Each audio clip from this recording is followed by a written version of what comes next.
দেখেন আমরা কিভাবে নুডলস রান্না করি। আসলে নুডলস এক একজন এক এক পদ্ধতিতে রান্না করে। আমাদের পদ্ধতি হচ্ছে নুডলস সেদ্ধ করার পরে পানিটা ঝরাইন দিয়া ডিম, কিছুটা হলুদের গুঁড়া, লবণ একসাথে মাখাইয়া পরে হচ্ছে তেল পেঁয়াজের মধ্যে ছাইড়ে দেওয়া। এখন হচ্ছে আগে এই তেলটা এখানে ব্রাউন কালার করে ভেজে নেব, কাঁচামরিচ তেল এগুলো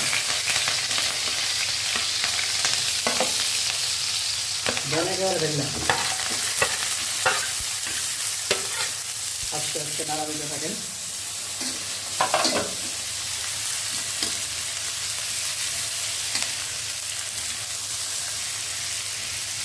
একটু সিদ্ধ হয়ে আসলে পরে জামা দিকে খাই যাবে। এখানে হচ্ছে পেঁয়াজ ভাজা হইতেছে আর এদিকে আমরা একটু এগুলো মাখাই নেব। এইভাবে মাখাইলে কী হবে, আপনার এই প্রত্যেকটা নুডলসের সাথে ডিমগুলা সুন্দরভাবে মিশবে এবং ডিমগুলা দেখা যাবে না।